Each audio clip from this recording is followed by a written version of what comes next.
Leo's our third child, our first son, and he was beautiful.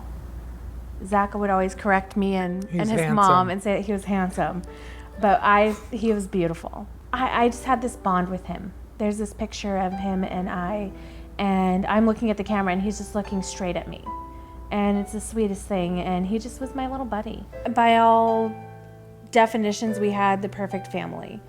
We had each other, we've been married and we're happy, and we had our daughters and our new son, and we finished college, we had careers, we bought a house, until Leo passed away, and then all of that just crumbled. Everything that we thought we knew just kind of crumbled away.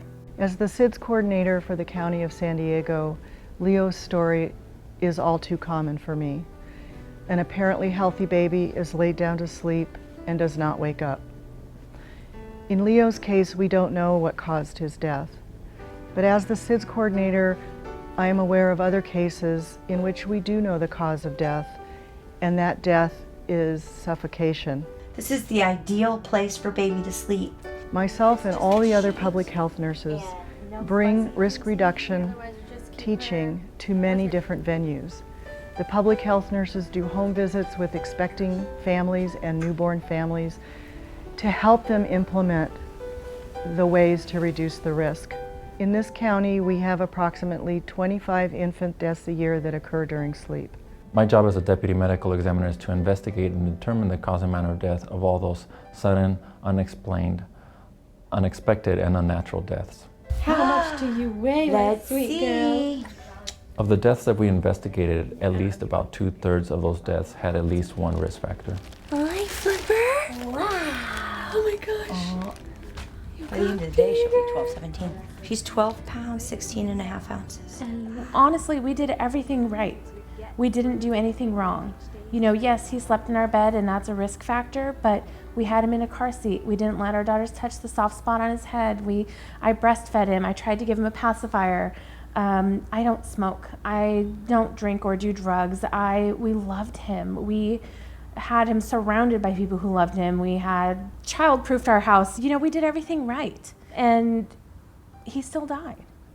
The tricky part is that we know we can't prevent SIDS. SIDS means we don't know what caused the baby's death. We do know that we can reduce the risk for SIDS and that there are recommendations by the American Academy of Pediatrics for safe sleep. These same safe sleep guidelines, which can reduce the risk for SIDS, can prevent the death of infants by suffocation. Infants in bed is actually not the only scenario in which I've seen infants die. It can be the edge of a couch, the middle of a couch, a baby car seat, a playpen, anything like that. Any sleeping surface can result in a risk factor and therefore, or potentially the infant's death.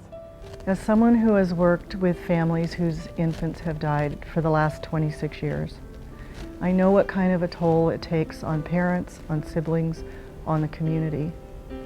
In many of these cases, we can't prevent what happened to those babies, but in some, we can.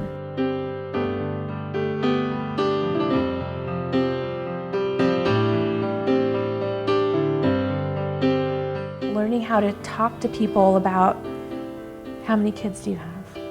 How do you answer that?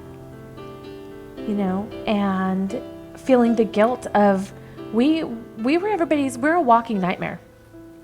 That's the truth. We've been told that a couple times. And we know it. We are everybody's worst fear come true. We lost a child who was perfectly healthy or who appeared to be perfectly healthy. And we're still around.